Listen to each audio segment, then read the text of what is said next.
Saya sekarang di Tobe-Tobe di Kelurahan Lapalawa, Kota Bau-Bau. Saya datang ke rumah beliau ini sudah seperti sahabat ya, sahabat sendiri, karena setiap kali yang terkait dengan Tobe-Tobe maka selalulah beliau tempat bertanya saya. Ini tidak pertemuan kami yang pertama. Kami sering ketemu kalau saya ke Tobe-Tobe. Saya ingin mengeksplor lebih jauh mengenai seorang tokoh besar yang datang di Tobe-Tobe dan kemudian menjadi raja di Tobe-Tobe. Tobe-Tobe ini adalah kerajaan yang berdiri sebelum kerajaan Buton. Bahkan sumber-sumber di Tobe-Tobe menyebut kerajaan Buton itu dibangun dari reruntuhan kerajaan Tobe-Tobe. Siapa Raja Tobe-Tobe? Beliau diceritakan bernama Dungku Cangia, seorang yang datang dari jauh. Bahkan ada yang menyebutnya adalah seorang pelarian pasukan Mongol dari kekalahan ketika mereka menginvasi Jawa. Ada dua tokoh besar bertemu di Tobe-Tobe. Tokoh besar yang kemudian mengisi lembar-lembar dalam narasi kerajaan Buton. Si Panjonga dan Dungku Cangia. Sejarah Tobe-Tobe itu ada banyak versi. Sejauh yang saya tahu paling tidak ada 3 versi. Tetapi ketiga versi yang di luar itu sangat berlainan dengan yang ada di Tobe-Tobe. Dan pada kesempatan ini kita akan coba mendengarkan bagaimana sebenarnya cerita sejarah Tobe-Tobe dalam versi Tobe-Tobe sendiri.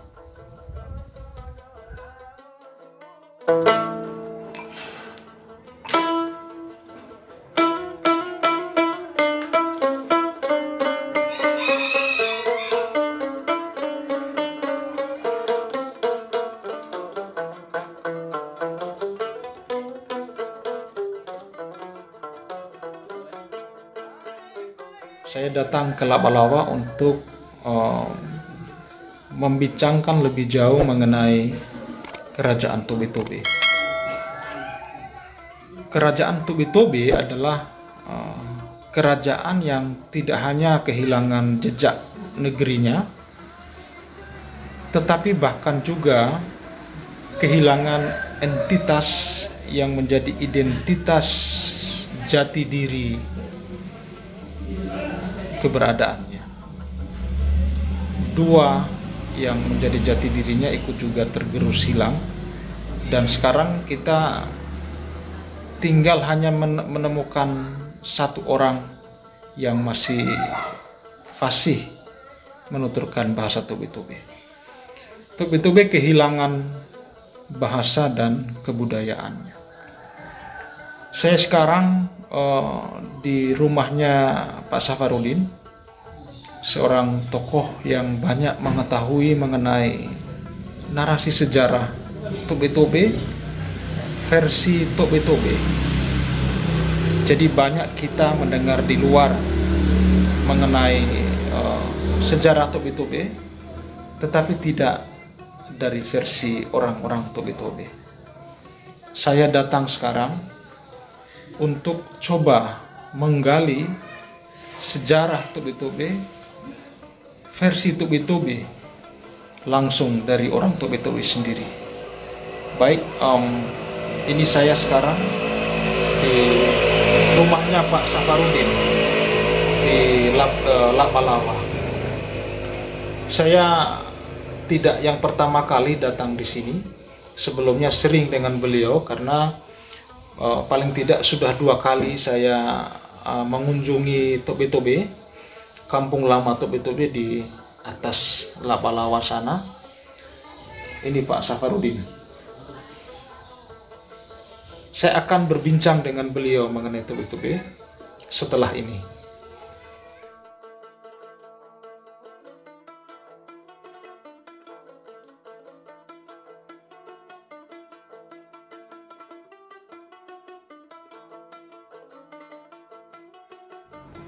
Oke, ya kita sudah on ini Pak Safar.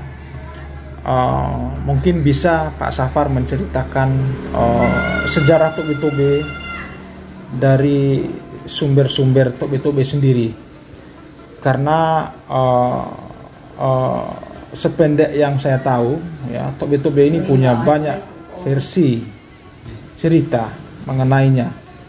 Kita mengenal di luar paling tidak itu ada 3 versi yang menurut saya ketiganya itu sangat jauh berbeda dengan versi dari tobe-tobe sendiri.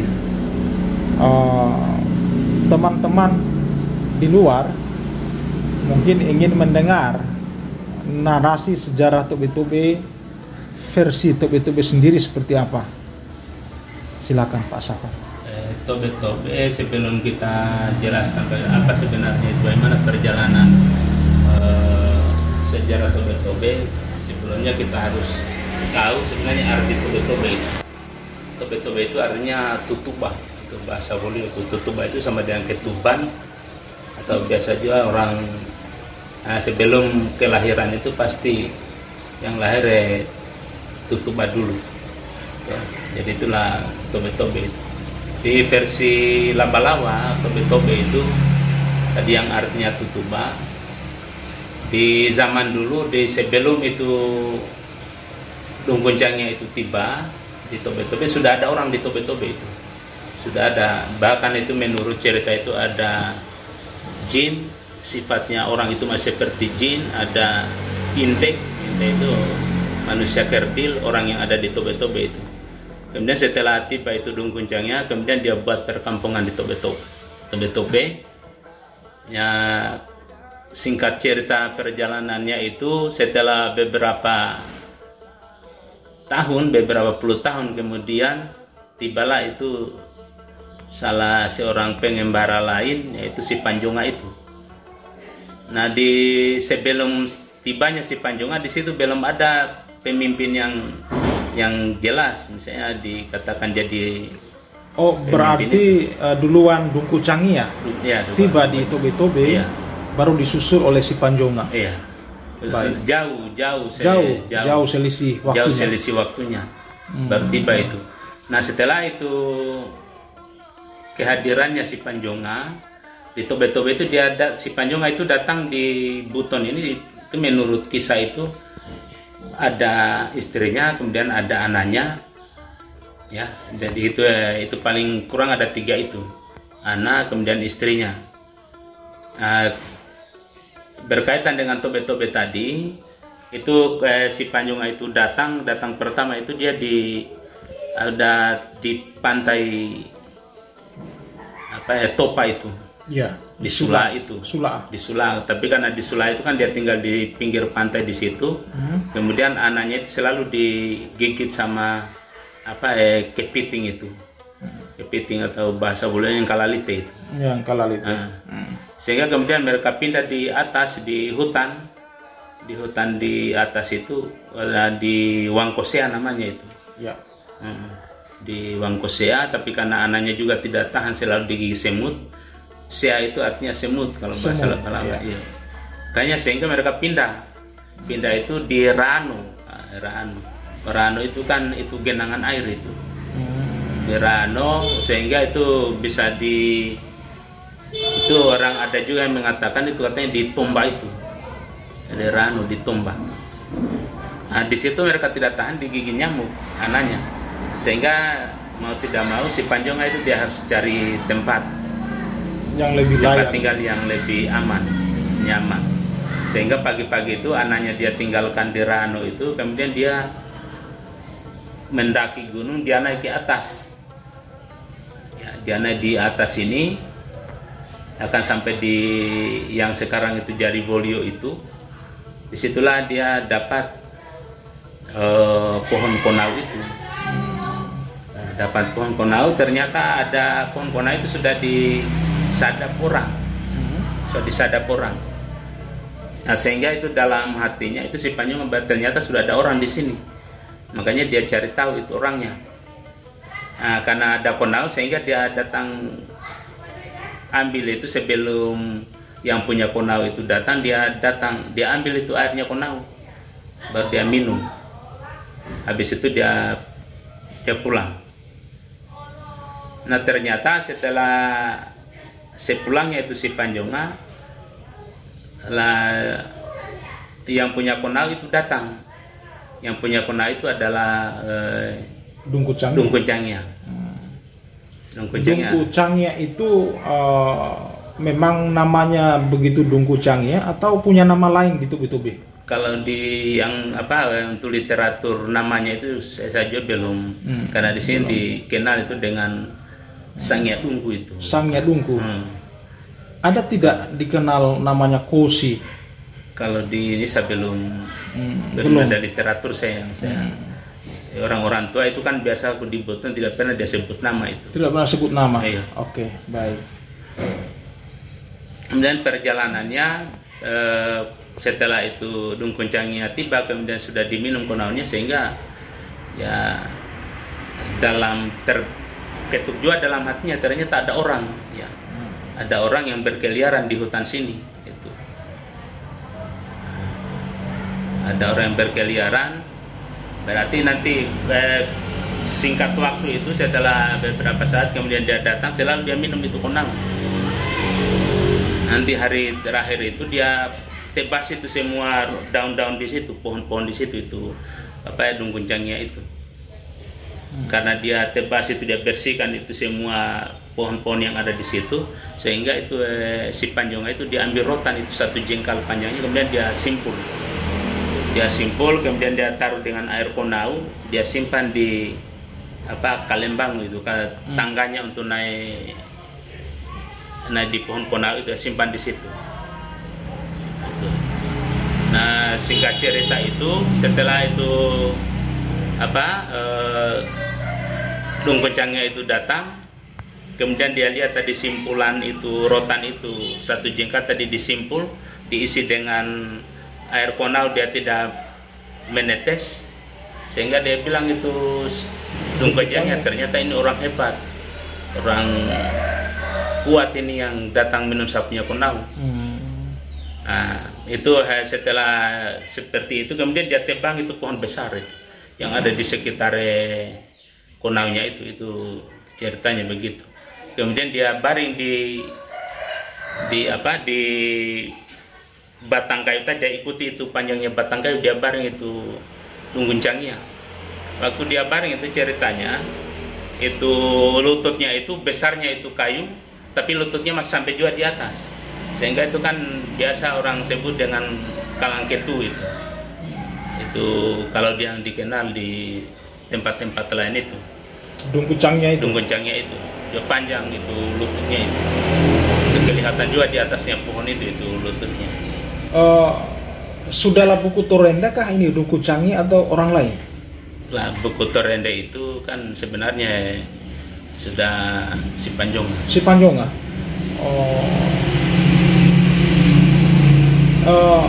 Terus soal bagaimana kemudian ia dipilih menjadi setelah terjadi itu kan nanti si Panjonga datang, kemudian tadi siapa Dungku Cangya itu dia baring lewat itu, dia baring itu dia sejajar pohon itu, kemudian setelah Dungku Cangya setelah si Panjonga datang, si Panjonga itu dia datang langsung dia bawa dengan anaknya itu, kemudian dia sembunyikan di folio itu dulu, katanya di situ ada pohon bambu itu, makanya disembunyikan di situ istrinya dengan anaknya. Kemudian dia menuju ke pohon konau itu, dan di pohon konau ternyata sudah menunggu itu Dungku Cangya itu. Dungku Cangya. Nah, sehingga terjadilah perkelahian di situ. Perkelahian itu menurut dikisahkan itu dari pagi itu sampai dengan sore. Tidak ada yang kalah. Kalau sudah capek mereka berhenti. Nah, setelah itu mereka mulai lagi perkelahian sampai selesai, mereka tidak ada yang kalah. Sehingga itu dijanji, katanya setelah terjadi perkelahian kemudian terjadi persahabatan. Bersahabatlah, dia sampaikan Dongkun Cangya itu, kalau begitu nanti besok itu Anda naik di tobe-tobe. Nah, di Dongkun Cangya dia sampaikan kepada si Panjonga bahwa besoknya itu Anda ke tobe-tobe. Nah, menurut kisah itu setelah pagi itu kemudian dia naik ke sana di tobe-tobe. Sampai di tobe-tobe itu, singkat cerita, kemudian ditunjukkan itu tempat tinggal yang bagus. Tempat tinggal yang bagus itu ikuti itu jalurnya itu dari tobe-tobe itu kan ada jalur gunung, kemudian sampai turun di ada bukit itu, katanya bukit itu di bawah itu sudah dilaba-laba itu. Sudah dilaba-laba itu bukit itu. Tinggal di situ ada pohon beringin dulu. Pohon beringin, kemudian dia tinggallah di situ dia bersama anak istrinya itu. Nah, kemudian singkat cerita, setelah itu kan terjadilah itu gejolak di masyarakat itu, harus ada pemimpin. Harus ada pemimpin, tetapi karena sudah ada kekuatan antara si Panjonga dengan si Panjonga dengan Dongkun Cangya tadi, maka diundanglah seluruh masyarakat itu, dipanggillah semua masyarakat berkumpul untuk diadakan pemilihan. Jadi pemilihannya itu tidak ada calon itu. Tidak ada calon, semua masyarakat yang ada di situ itu calon semua. Nah, persoalannya kan bagaimana cara memilihnya, kemudian diambillah kesimpulan. Diambil itu ayam putih, kemudian diterbangkan. Dibuang ke atas. Kalau dia hinggap di bahunya siapapun, yang hinggap di bahunya siapapun, itu nanti jadilah dia seorang pemimpin. Jadilah itu, kemudian setelah beberapa hari kemudian diadakan itu pemilihan itu, diambil ayam putih dan dilemparkan, tetapi 3 kali dilemparkan itu ayam, dibuang ke atas, selalu dia hinggap di bahunya Dongkun Cangya. Maka jadilah Dongkun Cangya itu raja. Kalau istilah sekarang, dia raja istilah sekarang. Nah, otomatis kan Dongkun Cangya sendiri itu dia memiliki istri dan 2 anaknya. Anak pertamanya itu Sangya Kalu. Ada makamnya itu di Tobe-Tobe. Kemudian yang kedua itu Jatumboyo. Anaknya ini kelamin laki-laki keduanya atau? Satunya itu Sangya Kalu ini perempuan. Kalau Jatumboyo dia laki-laki. Kalau istrinya tidak ditahu namanya siapa? Istrinya kita tidak tahu namanya. Nah, anaknya yang tadi kan setelah Sangya Kalu itu meninggal sebelum dia menikah. Karena kan dia sebut Kalu karena dia memang cacat. Dari lahir sudah cacat. Artinya dia cacat lah, tidak bisa jalan. Makanya disebut Kalu itu. Kemudian si Jatumboyo setelah terjadi pergolakan waktu itu antara Tobe-Tobe dengan si Panjonga, kemudian Dongkun Cangya sendiri itu meninggal karena terjadi pembunuhan itu. Maka si Jatumboyo itu dia melarikan diri. Jadi tinggal di dalam sebuah gua yang ada di sebelah barat Labalawa itu namanya Guamboyo. Dia tinggal di situ. Jadi kalau kita telusuri itu perjalanannya Jatumboyo ini, dia itu kemudian dia ke selatan, bagian selatan Buton.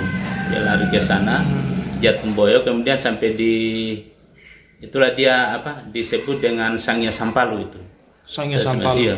Iya, Sangya Sampalu sebenarnya anaknya Dongkun Cangya. Sangya Sampalu itu kan nama lainnya itu Songkalabu. Nah, Songkalabu itu katanya orang dahan yang dipisahkan dari pohonnya. Nah, kan Jatumboyo itu orang yang dipisahkan dari orang tuanya. Makanya dia disebut kalau di bagian, kalau kita telusuri itu barangkali di Pogalampa. Itu Pogalampa ya. Di Pogalampa ya. Nah, sehingga terjadilah pemilihan tadi itu kita balik ke belakang. Setelah terjadi pemilihan, kemudian beberapa saat terjadi kepemimpinannya, kemudian pada satu saat itu ada acara, kemudian diundanglah itu si Panjonga. Si Panjonga itu nama lainnya itu si Jawangkati. Si Jawangkati artinya orang yang pernah menjabat di tanah Jawa, di Majapahit. Kemudian nama lainnya juga itu adalah Simalui. Simalui artinya orang yang pernah menaklukkan Maluku. Kemudian ada si Tamanajo, itu adalah artinya itu orang yang pernah menaklukkan Banggai. Kemudian si Panjonga sendiri, si Panjonga itu nama aslinya. Jadi sebenarnya Mia Patamiana itu adalah Mia Samiamiana. Mia Patamiana itu sebenarnya tidak ada. Hanya satu orang. Hanya satu tapi orang. berganti-ganti nama. Hanya punya banyak nama. Hanya diberi nama itu sesuai dengan karena pernah menjabat di Jawa, pernah dia taklukkan Maluku. Oke. Itu. Nah, setelah perjalanan itu, kemudian tadi setelah kepemimpinan itu kemudian diundang di Tobe-Tobe. Nah, di Tobe-Tobe itulah ditawarkan untuk minum. Kalau di sini karena kita minum itu sadapan air konau itu. Nah, minum konau. Tapi kan pada saat ditawarkan untuk minum itu di gelas. Dulu katanya ada gelas emas gitu. Ditawarkan minum di situ, tapi dia tidak mau itu si Panjonga. Maunya dia minum di daun tonea itu. Semacam daun keladi itu. Saya minum di situ kecuali. Nah, sehingga setelah ditawarkan kemudian di Pak Dungkuncangnya itu dia perintahkan kepada pengawalnya untuk dia cari itu daun tonea itu, daun keladi itu. Nah, setelah sampai kemudian dia minum. Nah, setelah dia minum, kemudian dia sampaikan pada kalau kita minum di air di daun tonea ini katanya bagus. Nah, sehingga Dungkuncang itu dia minta dia mau minum juga di daun tonea.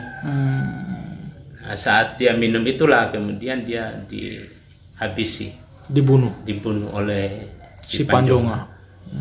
Nah, setelah terbunuhnya Dungkuncangnya, kemudian si Panjonga sendiri itu dia bangun Wolio. Berarti Wolio dibangun dari reruntuhan Tobe-Tobe. Dibangun di Wolio itu, dibangun di bukit itu tadi tempat tinggalnya itu si Panjonga itu. Oh. Dibangunlah di situ. Kepalanya tadi kemudian dihantar. Itu istilahnya dulu ditendang-tendang itu kepalanya itu. Disepak. Sepak. Tapi itu kisahnya sampai di situ saja, tidak sampai kemana disepak.